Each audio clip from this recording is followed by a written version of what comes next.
When we look at Hadith-e-Kisa, we need to understand first the backdrop of the whole of the Islamic movement.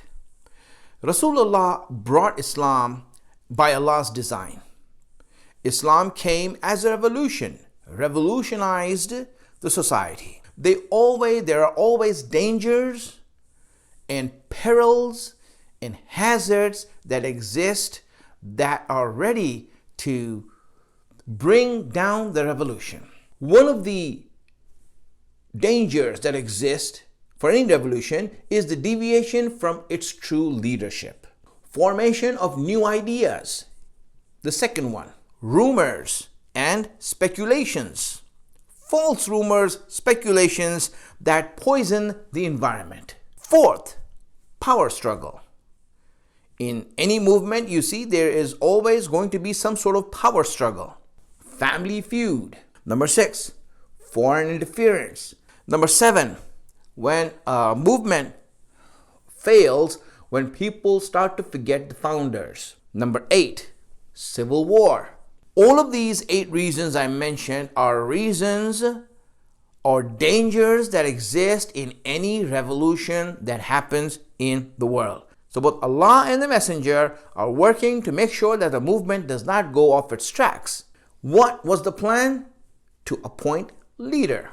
So anyone who's going to take the place of the Prophet must be someone who is infallible. Number 2, he should also be the foremost. The third thing is that he should be the most aware person regarding the revolution. And the fourth thing, he should be in every way similar to the original leader. Now let's come to Hadith-e-Kisa. The word Kisa means a cloak, like an ʿAbāʾ, like what I'm wearing. An ʿAbāʿ like this.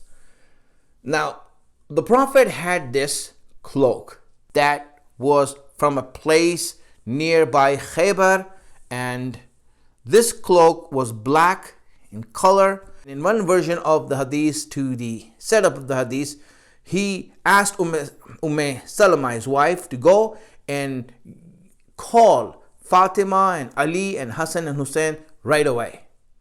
So she went to call them and they came to him. In the version that most people read is that the Prophet went to the house of Fatimah and he asked for the cloak, and then he went under the cloak, and then after that Imam Hassan, Imam Husayn, Imam Ali and Fatimah joined him under the cloak. It was these 5 people who were under the cloak. 100 Sunni books where this hadith is found. Rasulullah asked for taharat.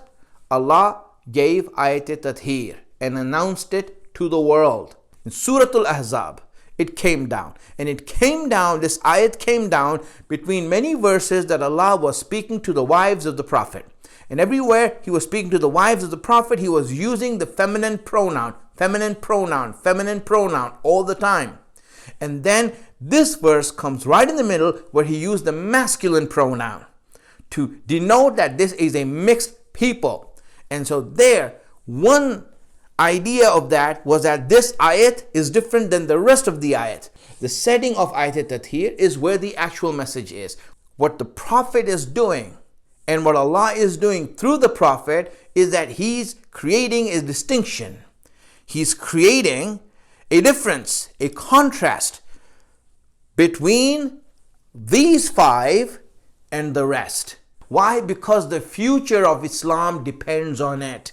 Why Rasulullah and Allah is making Ahlul Bayt distinct? Because these are going to be the very shield that is going to protect Islam and the Muslims. Number 1 thing I told you was deviation from the leadership. If you see leadership divide itself and someone claims to be a leader, then see where are Ahlul Bayt. Where is Ali? Wherever Ali is, then that is where Islam is, and just go towards there and Islam will be protected. Second thing, formation of new ideas. Whenever someone tries to form new ideas and bring new ideas into Islam, Then go and see where Ahlul Bayt are and what they say. And whatever they say, then just do that. You will be protected. You will be protected. Rumors and speculations that poison the environment. See what Ahlul Bayt do at that time. Power struggle, they are your wali. Family feud, you will not see it happening in Ahlul Bayt. If you see someone, if you see a wife of the Prophet stand up against Ahlul Bayt, then you know where to go. Civil war, stand with Ahlul Bayt.